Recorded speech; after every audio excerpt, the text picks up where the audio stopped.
Hello students, this is Priyanka Agarwal. Second chapter Gauss law and application के हम लोग numericals कर रहे थे। 7 तक हमारे कंप्लीट हो चुके हैं। नेक्स्ट 8 से हम लोग आज स्टार्ट करेंगे, तो चलिए देखते हैं। 8th question, two metallic surface of area 1 metre square are placed at 0.05 metre parallel to each other. Both have same magnitude of charges but opposite in direction. Direction क्या है? Opposite and magnitude क्या है हमारा? Same. If the electric field between them, जो electric field है दोनों parallel sheets के बीच का, वो है हमारे पास 55 वोल्ट पर metre. Then what would be the charge on each? हमें प्रत्येक पर each पर हमको क्या फाइंड करना है? चार्ज फाइंड करना है. तो देखिए हिंदी में लिखा हुआ मैंने हिंदी में यहाँ पर। अब 1 मीटर स्क्वायर क्षेत्रफल के दो धात्वीय पृष्ठ है ना, और वो दोनों एक दूसरे से क्या है? पैरेलल रखे हुए, समांतर रखे हुए, बट कुछ डिस्टेंस पे रखे हुए। और डिस्टेंस पे रखने के बाद क्या है? वो लोग मैग्नीट्यूड में तो सेम है, परिणाम क्या है उनका? समान है, बट उन पर जो चार्जेस है वो क्या है? ऑपोजिट है. इट मीन्स हम कुछ ऐसे बोल सकते हैं कि हमारे पास कोई 2 शीट्स रखी हुई है ना, ऑपोजिट डायरेक्शन के अंदर है, और मैग्नीट्यूड इनका क्या है? सेम है, और दोनों के बीच की जो डिस्टेंस है हमारी वो कितनी है? 0.05 मीटर की डिस्टेंस है. और इन दोनों के बीच का जो इलेक्ट्रिक फील्ड है ना, इलेक्ट्रिक फील्ड भी हमें दिया हुआ है कितना? 55 वोल्ट पर मीटर है. और दोनों का जो एरिया है वो कितना है? 1 मीटर स्क्वायर. ये सारी चीजें हमें गिवन है. डिस्टेंस को हम लिखते हैं आर, तो 0.05 मीटर.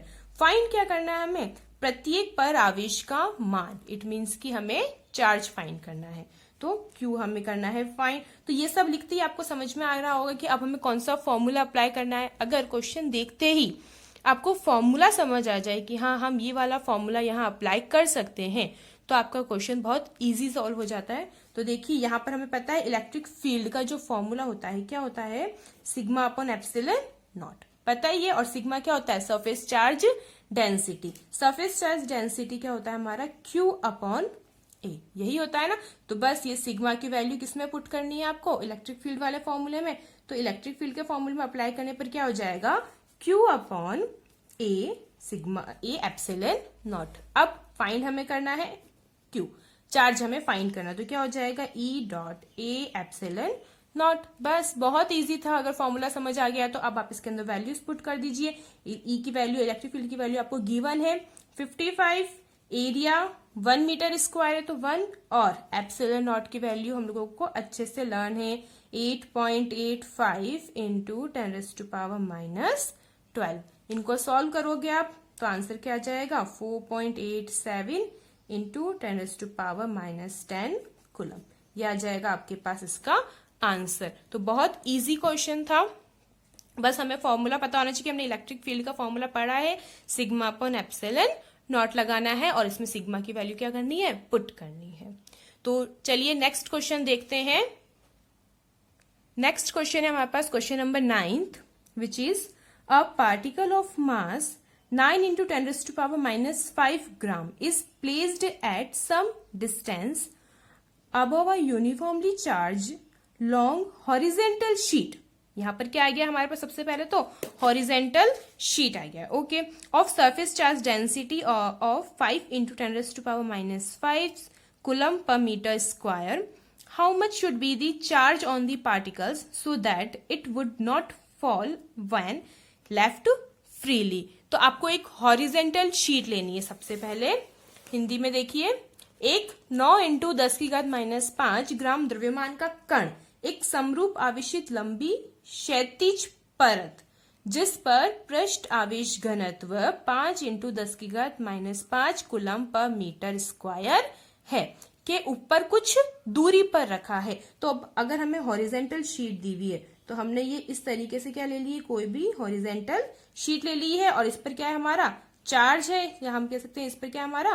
सरफेस चार्ज डेंसिटी जो है हमारी वो कितनी है? सिग्मा की वैल्यू हमें पता है 5 इंटू 10⁻⁻5 दिया हुआ है. वो क्या बोल रहा है कि एक कोई भी पार्टिकल है या कण है. तो सपोज यहाँ पर कोई एक पार्टिकल है। इस पार्टिकल को अगर हमें ये फाइंड करना है कि अगर हम इसको स्वतंत्र रूप से छोड़े है ना, फ्रीली छोड़े, तो उस पर ये नीचे ना गिरे, तो नीचे ना गिरे तो इट मीन्स हमें जो इक्विलिब्रियम स्टेट है या हम बोल सकते जो संतुलन की अवस्था है वो देखनी है इसके अंदर। तो देखो क्या होगा, अगर ये नीचे की तरफ अगर यहाँ पर आता है तो हमको पता है कि यहाँ पर बल कार्य करेगा, क्या लगेगा, यहाँ पर बल लगेगा इस पर, तो एक बल लगेगा नीचे की तरफ, क्या हो जाएगा mg, और जो इस पर हमारा चार्ज पर लगेगा वो क्या हो जाएगा QE। मतलब हम क्या बोल सकते हैं कि हमारे पास कोई कण है, ठीक है, इस कण पर टोटल चार्ज कितना हो जाएगा Q, टोटल चार्ज कितना है Q है, और इसको अगर हम आवेशित पृष्ठ के क्या रख रहे हैं, कुछ दूरी पर रख रहे हैं, आवेशित पृष्ठ से क्या रख रहे हैं, कुछ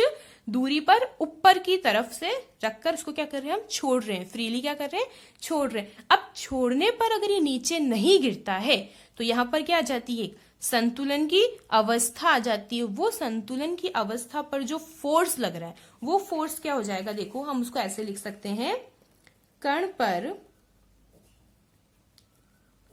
ऊपर की और कौन सा फोर्स लगेगा, इलेक्ट्रिक फोर्स, विद्युत बल, और वो किसके इक्वल होना चाहिए, कण का भार जो हमारा कहा जाएगा नीचे की ओर।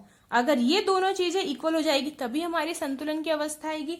तो इलेक्ट्रिक फोर्स जो आ जाएगा वो क्या आ जाएगा, F इक्वल्स टू, आपको पता है कितना होता है QE, पता ही ना, F इक्वल्स टू QE, और नीचे की ओर जो भार लग रहा है वो कितना हो जाएगा mg।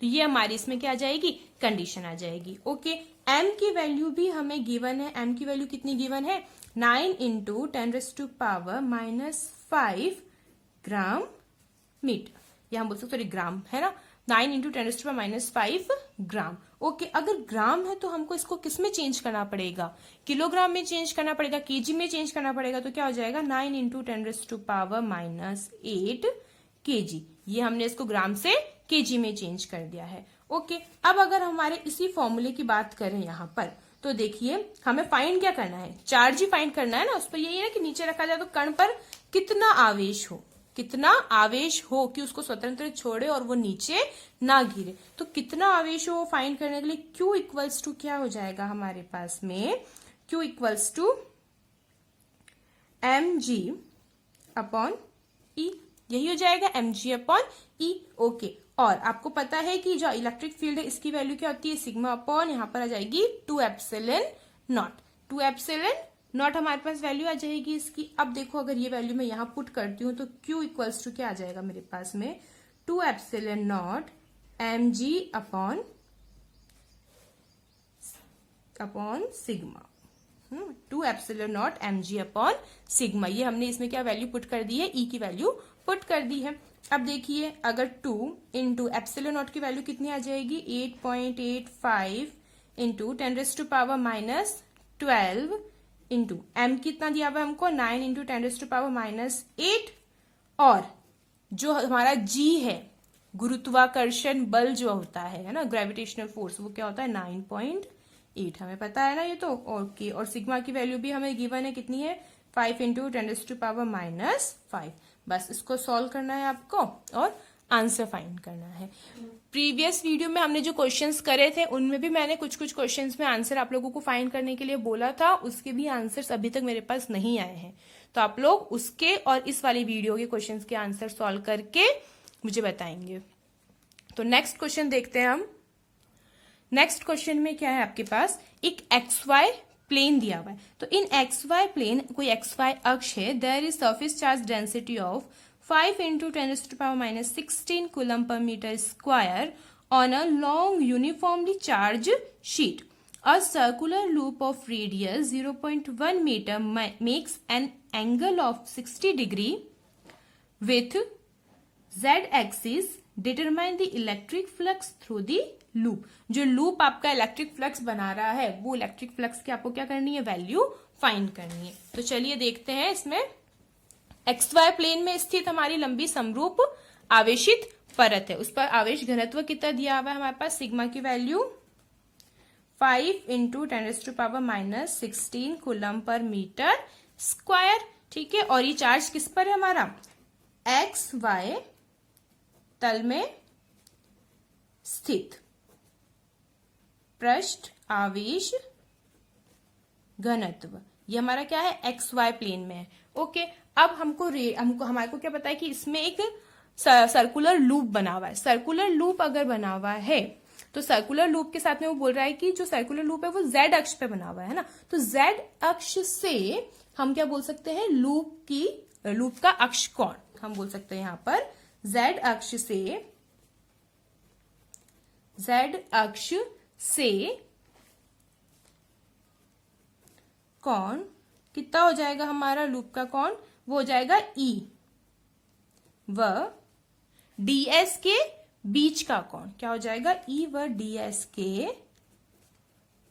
बीच का कोण कितना डिग्री दिया हुआ है हमको, 60 डिग्री। तो थीटा की वैल्यू भी हमें पता चल गई है 60 डिग्री है। ओके, अगर हम यहीं पर ही लूप का एरिया बताए तो लूप हमको पता है वृत्ताकार लूप है, सर्कुलर लूप है ना। तो अगर मैं एरिया की बात करूं यहाँ पर तो एरिया हमारे पास क्या आ जाएगा, इसका एस टोटल एरिया आ जाएगा, कितना आ जाएगा, पाई आर स्क्वायर आ जाएगा। पाई आर स्क्वायर इट मीन्स हमारे पास 3.14। आर की वैल्यू हमारे पास कितनी है, जो डिस्टेंस है वो है 0.1 मीटर। तो यहाँ पर हम लिख दें आर इक्वल्स टू 0.1 मीटर, तो यह हो जाएगा 0.1 का स्क्वायर, यही हो जाएगा आपके पास में। ओके, अब हमें फाइंड क्या करना है, यहाँ पर फ्लक्स हमें फाइंड करना है। तो फ्लक्स फाइंड करना है तो हमें पता है कि हमारी जो परत है वो क्या है, समरूप आवेशित है। तो हम क्या लिख सकते हैं यहाँ पर, समरूप आवेशित परत के लिए इलेक्ट्रिक फील्ड कितना होता है हमारे पास, सिग्मा अपॉन 2 एप्सिलॉन नॉट, यही होता है इसके लिए। ओके, और फाई इक्वल्स टू हमारे पास कितना आता है फ्लक्स की अगर हम बात करें तो ई डी एस, और अगर एंगल हमें पता है तो हम क्या लिख सकते हैं, E D S cos theta. अब जो यहाँ पर ई है ना, इसको इक्वेशन नंबर 1 दे देना, इसको इक्वेशन नंबर 2। तो इक्वेशन 2 में हम क्या कर रहे हैं, इक्वेशन 1 की वैल्यू पुट कर रहे हैं। तो फाई इक्वल्स टू क्या हो जाएगा आपके पास, sigma upon 2 epsilon not ds. देखो डीएस क्या होता है, किसी भी अल्पांश का क्षेत्रफल होता है और हमको पूरे लूप का निकालना है, तो डीएस की जगह हम क्या लिख लेंगे, एस आ जाएगा। तो एस मीन्स हमारे पास क्या आ जाएगा, पाई आर स्क्वायर। यहाँ पर हम क्या लिखेंगे, पाई आर स्क्वायर और कॉस 60 डिग्री। अब अगर इनकी सबकी वैल्यूज पुट करते हैं तो आपको पता है सिग्मा की वैल्यू कितनी हो जाएगी, 5 इंटू 10⁻⁻16। पाई आर इसको हमारे पास 3.14 इंटू 0.1 का होल स्क्वायर, कॉस 60 की जगह अभी कॉस 60 ही रख देते हैं, और 2 इंटू एप्सिलॉन नॉट मतलब 8.85 इंटू 10⁻⁻12। बस इसको सॉल्व करना है आपको। कॉस 60 की जगह आप वैल्यू क्या रख सकते हो, 1/2। ये वैल्यूज रखोगे आपका आंसर मिल जाएगा आपको। तो ये क्वेश्चन भी आप लोगों को मुझे सॉल्व करके लास्ट का आंसर बताना है। तो चलिए नेक्स्ट क्वेश्चन देखते हैं। नेक्स्ट क्वेश्चन है हमारे पास में question number 11। An electron of energy 10⁻³ electron volt is fired normally to the infinite conducting plate from 5 mm. Calculate the minimum surface charge density on the conducting plate so that the electron does not strike the plate. तो देखो 10 की घात 3 electron volt ऊर्जा का एक electron है जो 5 millimetre दूरी से क्या है, एक अनंत विस्तार की चालक प्लेट की ओर लंबवत क्या है, दागा जाता है। तो हमको पहले तो देखो क्या क्या चीजें गिवन है हम वो लिख लेते हैं। तो हमें वोल्ट पता है यहाँ पर कितना है, 1000 वोल्ट। ओके, और दूसरा हमें क्या पता है, यहाँ पर हमारा जो ऊर्जा हम कह सकते हैं, कार्य और ऊर्जा एक ही बात होगी, तो हम W इक्वल्स टू क्या लिख सकते हैं, इलेक्ट्रॉन वोल्ट ही होता है 1000 ई। ये हो जाएगा हमारे पास में जो 1000 वोल्ट है इसको हमने चेंज करके देंगे 1000 इलेक्ट्रॉन वोल्ट में चेंज जाएगा। ओके, और हमें जो डिस्टेंस गिवन है वो कितनी है, 5 mm की क्या है हमारे पास में डिस्टेंस है। अगर मिलीमीटर है इसको आप मीटर में चेंज करा तो क्या हो जाएगा, 10⁻³ मीटर। ओके, फाइंड क्या करना है, सिग्मा फाइंड करना है। बहुत इजी क्वेश्चन है, बस अब आपको इसमें फॉर्मूला चेक करना है कि फॉर्मूला कौन सा लगेगा। तो देखो सबसे पहले तो क्या आ जाएगा, इलेक्ट्रॉन पर जो आपका फोर्स लग रहा है, इलेक्ट्रॉन पर फोर्स या फोर्स ऑन इलेक्ट्रॉन हम बोल सकते हैं, इलेक्ट्रॉन पर बल F इक्वल्स टू क्या हो जाएगा,